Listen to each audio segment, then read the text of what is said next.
श्री शिवाय नमस्तुभ्यम। हर हर महादेव, जय हो भोलेनाथ। पशुपति नाथ व्रत की पूजा हमें किस प्रकार से करनी होती है, क्या क्या सामग्री हमें चाहिए होती है, आज की इस वीडियो में हम वही चर्चा करेंगे और किन किन सावधानियों को हमें रखना चाहिए।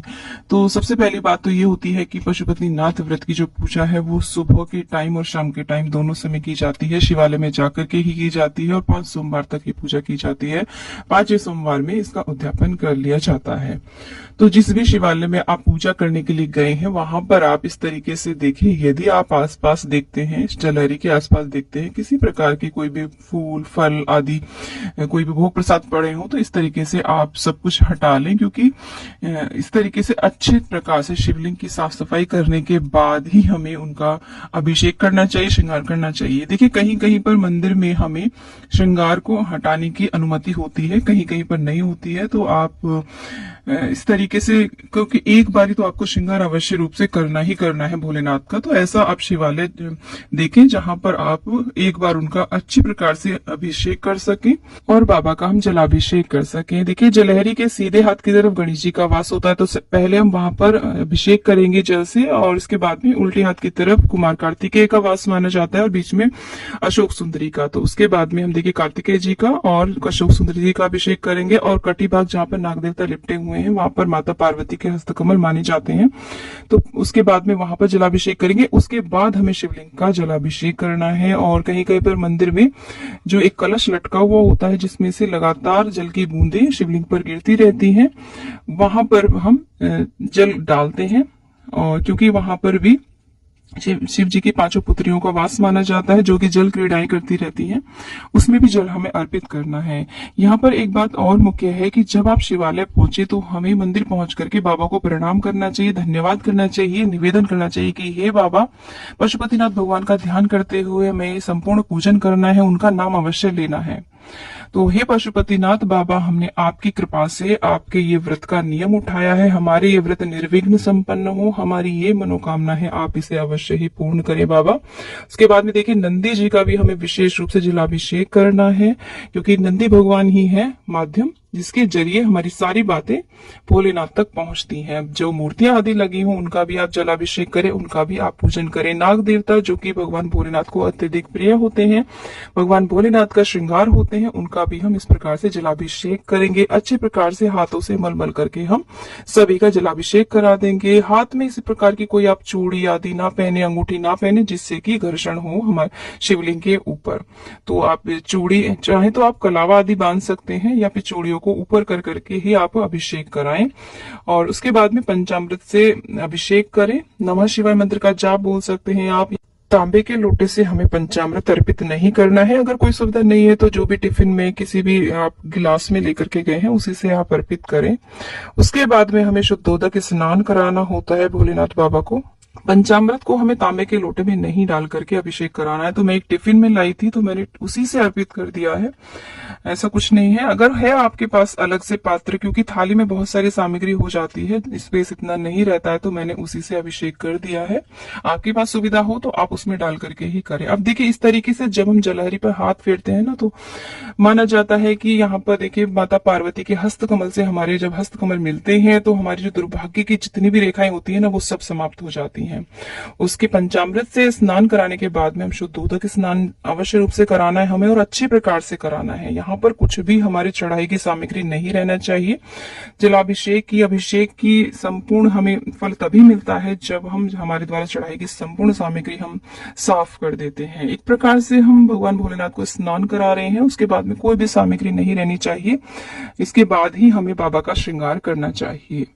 तो पशुपतिनाथ भगवान का ध्यान करते हुए हमें ये पूजन करना है, और शिवलिंग के पीछे से बैठ करके ही हमें ये पूजन करना चाहिए। देखिए, मुझे तो वीडियो बनानी थी तो मैं यहाँ बैठ करके कर रही हूँ, लेकिन आप थोड़ा सा ना, अगर सुविधा नहीं है तो थोड़ा सा मुख अपना जलहरी की तरफ कर लें। तो उत्तर दिशा की ओर मुख करके हमें पूजन करना है। और इस तरीके से थोड़ा सा जल आप अवश्य रूप से लेकर के आए, अपने जो भी जल का आप लोटा लेकर के गए हैं पूजा का, उसमें शिवलिंग से लेकर के हमें थोड़ा सा जल अवश्य अपने घर में लाना है। ये बहुत ही चमत्कारिक जल होता है, घर में बरकत आती है, सुख समृद्धि आती है। कभी भी हमें जल का पात्र जो है, जो हम लेकर के गए, उसे खाली नहीं लाना है। इसके बाद में हम बाबा का श्रृंगार करेंगे अष्टगंध चंदन से। भगवान भोलेनाथ को अत्यधिक प्रिय होता है अष्टगंध चंदन। तो आपके पास ज्यादा सामग्री नहीं है तो आप अष्टगंध चंदन से, खाली अष्टगंध चंदन से भी आप श्रृंगार कर सकते हैं बाबा का। तो यहाँ पर आप ओम बना सकते हैं, त्रिपुंड बना सकते हैं। तो देखिए, ये जो पूजन है मुख्य रूप से जिधर इन आंटी ने ये पीढ़ा बिछाया है ना, वहां से बैठ करके मुझे करना चाहिए। लेकिन मैं इधर बैठ के इसलिए कर रही हूँ कि उधर से सारी चीजें दिखा पाना संभव नहीं हो पाता। तो आप इस तरफ बैठ करके बाबा का जलाभिषेक करें, श्रृंगार करें। और थोड़ा सा मैंने अपना मुख तिरछा कर लिया, यानी कि जलहरी की तरफ कर लिया है। तो वही हम, इसी से हमें हमारी पूजा का संपूर्ण फल मिलता है। तो त्रिपुंड बना देंगे। अष्टगंध चंदन अत्यधिक प्रिय होता है भोलेनाथ बाबा को। इसके बाद में हम अबीर गुलाल अर्पित करेंगे। ये जो सामग्री है ना, सारी बाबा को जो भी लगती है, वो सब पूजा सामग्री शॉप पर यदि आप जाएंगे ना तो सब मिल जाती है। ये है अबीर, जो कि ग्लिटर जैसा होता है, थोड़ा थोड़ा चमकीला सा होता है, उसे लगा देंगे। और यहाँ पर देखिए हम अर्पित कर देंगे थोड़ा सा गुलाल। अबीर गुलाल यदि आपको मिल पाता है तो अवश्य रूप से आप अर्पित करें। थोड़ा सा शिवलिंग पर भी अर्पित कर देंगे। तो दुनिया का ऐसा कौन सा कार्य है जो पशुपति व्रत से नहीं हुआ है? ऐसी कौन सी मनोकामना है जो इस व्रत से पूर्ण नहीं हो सकती है? और इसके बाद में देखिए हम यहाँ पर थोड़ी सी भस्म अर्पित कर रहे हैं। सफेद चंदन भी आप भोलेनाथ को अर्पित कर सकते हैं। चंदन तो किसी भी प्रकार का हो, वो सब बाबा को लगता है। और यहाँ पर देखिए थोड़ा सा अबीर गुलाल हम शिवलिंग पर भी अर्पित कर देंगे। इस प्रकार से देखिए, आप चाहे तो यहाँ पर गणेश जी को, सभी को अबीर गुलाल तो सभी की पूजा में लगता है। बस कुछ चीजें ऐसी हैं जो शिवलिंग पर नहीं चढ़ाई जाती है, बस उनका हमें ध्यान रखना है। ये ऑरेंज सिंदूर हम अर्पित करेंगे गणेश जी को। और अशोक सुंदरी जी का स्थान है, वहां पर हम देखिए इस प्रकार से कुमकुम अर्पित करेंगे। और माता के जो हस्त कमल है, यहाँ पर भी हम कुमकुम अर्पित करेंगे। जो सुहागन स्त्रियां हैं वो सिंदूर अर्पित करें, और जो कुंवारी लड़कियां हैं वो यहाँ पर कुमकुम अर्पित कर सकती हैं, रोली अर्पित कर सकती हैं। तो क्योंकि शिवलिंग में ही पूरे शिव परिवार का वास माना जाता है, तो आप उनका ध्यान करते हुए वहां पर भी पूजन कर सकते हैं। हल्दी अर्पित कर देंगे।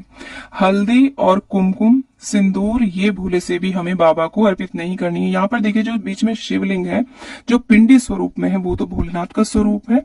बाकी मैंने सभी का स्थान आपको बता ही दिया है। अब देखिए हाथ को आपको टिश्यू पेपर अवश्य एक मंदिर में आप टिश्यू पेपर अवश्य रूप से लेकर के जाएं, हाथ पोंछ ले, क्योंकि कुछ चीजें ऐसी होती हैं जो बाबा को नहीं चढ़ती है, हाथ में लगी रह जाती है, तो इससे हमें जाने अनजाने दोष लग जाता है। अक्षत अर्पित करें।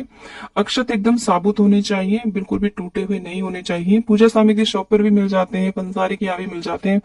उनसे यदि आप बोलेंगे ना पूजा वाले चावल दे दीजिए, तो वो एकदम साबुत वाले चावल दे देते हैं। वस्त्र रूपी कलावा यहाँ पर मैंने अर्पित कर दिया। उसके बाद में जनेऊ आप अर्पित कर दें। तो दोस्तों, पशुपति नाम का एक अस्त्र भी था जिससे राम ने रावण को का वध किया था। तो पशुपति अस्त्र हो या व्रत हो, वो कभी भी खाली नहीं जाता है, कभी भी निष्फल नहीं रहता है। तो यहाँ पर देखिए बेल पत्र, उसकी हमें डंडी तोड़ लेनी है और उस पर चंदन लगा करके, या फिर आप ओम नमः शिवाय लिख सकते हैं, या फिर आप अपनी मनोकामना भी लिख करके अर्पित कर सकते हैं बाबा को। तो जब आप बेल पत्र अर्पित करें, एक एक अर्पित करते जाएं और बाबा से अपनी जो भी आपकी मनोकामना है उससे आप बाबा से कहते हुए जाएं।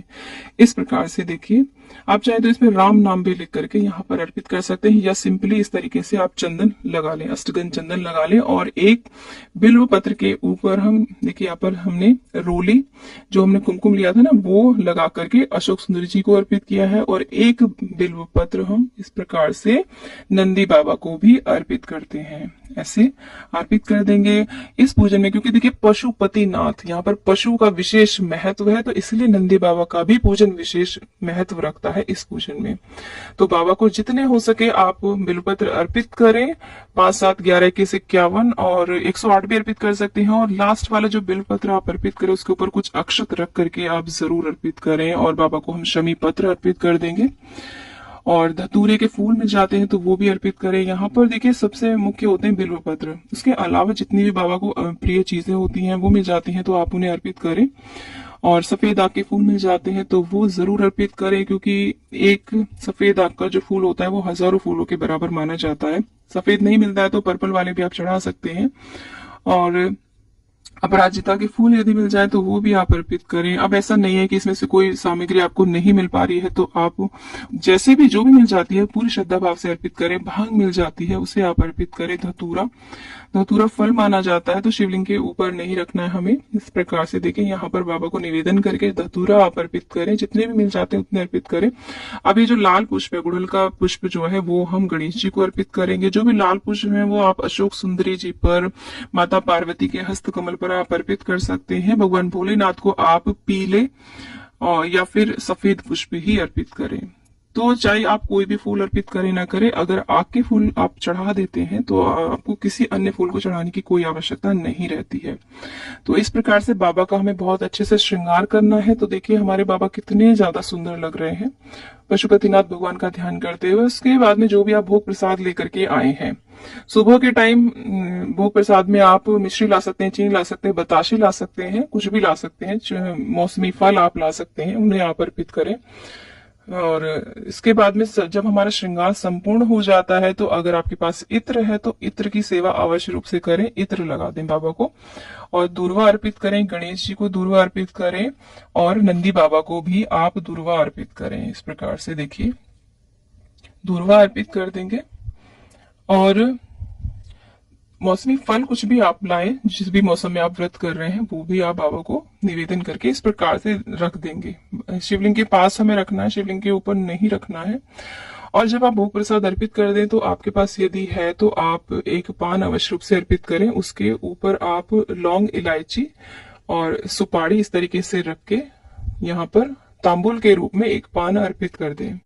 इसके बाद में जलहरी के आसपास जो भी मूर्तियां लगी हों, कुमार कार्तिकेय की, माता पार्वती की, गणेश जी की, नंदी जी की, उनकी भी पूरी विधि विधान से आप पूजन करें, उन्हें टीका करें, तिलक करें और माता पार्वती को सिंदूर अवश्य अर्पित करें। आप चाहे तो माता पार्वती का यहाँ पर श्रृंगार भी कर सकते हैं। जो भी सिंदूर आपकी उंगली में बच जाता है उस सिंदूर को आप अपने माथे से लगाएं, अपनी मांग में अवश्य रूप से भर लें माता पार्वती के आशीर्वाद स्वरूप। इस प्रकार से हमें पूजन करना होता है। गणेश जी को ऑरेंज सिंदूर अर्पित करें। वैसे हमने शिवलिंग में इन सभी देवी देवताओं का पूजन कर लिया है, लेकिन फिर भी हमें इनका पूजन करना चाहिए और नाग देवता का भी पूरे विधि विधान से आप पूजन करें।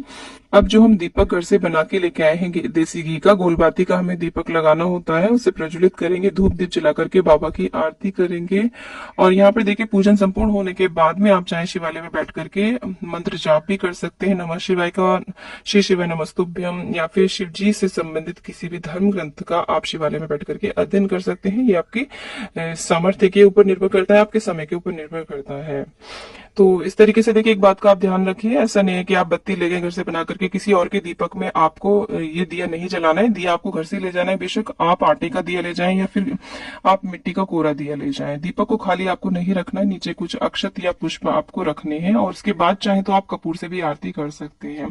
दोस्तों ये जो व्रत है वो मंदिर में ही क्यों किए जाते हैं, शिवालय में ही क्यों किए जाते हैं? क्योंकि मंदिर में शिवलिंग की जो स्थापना होती है ना, पूरी विधि विधान से प्राण प्रतिष्ठित होते हैं वो शिवलिंग, और उनकी आराधना करते करते काफी लंबा समय हो चुका होता है। तो मंदिर के शिवलिंग में भक्तों की आस्था की, मंत्र की शक्ति, मंत्रों की शक्ति समाहित होती है। अगर कोई ऐसी समस्या है कि आप मंदिर नहीं जा पा रहे हैं तो बेलपत्र के पेड़ के नीचे बैठ करके आप भी इस पूजन को कर सकते हैं या फिर घर के पूजा स्थल पर भी कर सकते हैं। परंतु इस पूजन से हमें अपनी पूजा का संपूर्ण फल नहीं मिलता। संपूर्ण फल हमें तभी मिलता है जब हम शिवालय में जाकर के ही पशुपतिनाथ व्रत की सुबह की और शाम की पूजा करते हैं। तो इस तरीके से बाबा की हम आरती करेंगे और प्रार्थना करेंगे।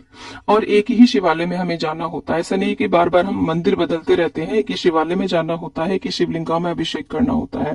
आप इन व्रतों को चाहे तो कभी भी किसी भी सोमवार से स्टार्ट कर सकते हैं। सावन में यदि इन व्रतों को शुरू किया जाता है तो बहुत ही ज्यादा शुभ रहता है, क्योंकि सावन में बाबा भोलेनाथ पृथ्वी लोक में ही वास करते हैं। तो आप सावन में भी इन व्रतों को स्टार्ट कर सकते हैं, क्योंकि सावन के महीने में यदि हम भोलेनाथ का कोई भी व्रत अनुष्ठान करते हैं तो बाबा बहुत ही जल्दी ही शीघ्र प्रसन्न हो जाते हैं और हमारी सभी मनोकामनाओं को पूर्ण करते हैं। क्योंकि सावन के महीने में भगवान भोलेनाथ ही सृष्टि का संचालन करते हैं। चातुर्मास लगा हुआ रहता है, तो 4 महीने के लिए भगवान भोलेनाथ पृथ्वी लोक में ही वास करते हैं। तो आप सावन के महीने में यदि इन व्रतों को स्टार्ट करते हैं तो बहुत ही शुभ रहता है और कल्याणकारी रहता है और आपकी सभी मनोकामना पूर्ण होती है। तो अब ये जो हमारी थाली बच जाती है उसे हम लेकर के घर आ जाते हैं। हैं अपने, और जो भी जल बचा करके लेकर के आए हैं उसको अपने घर में छींटा दे देते हैं, अपनी आंखों से लगाते हैं, परिवार के सदस्यों की आंखों से लगाते हैं, और जो घर में पीने का जल है ना कुछ बूंदे उसमें भी डाल लेते हैं, तो बहुत ही शुभ रहता है। इससे घर में बरकत आती है, सुख समृद्धि आती है।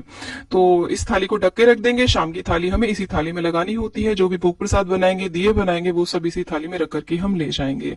तो दोस्तों, पशुपति व्रत से रिलेटेड और बहुत सारी वीडियोस आपको मेरे चैनल पे मिल जाएंगे, तो एक बार आप हमारे चैनल को जरूर विजिट करिए। वीडियो अच्छी लगी तो लाइक करें, चैनल को सब्सक्राइब करें और वीडियो को ज्यादा से ज्यादा शेयर करें, और कमेंट बॉक्स में ओम नमः शिवाय अवश्य लिखे दोस्तों।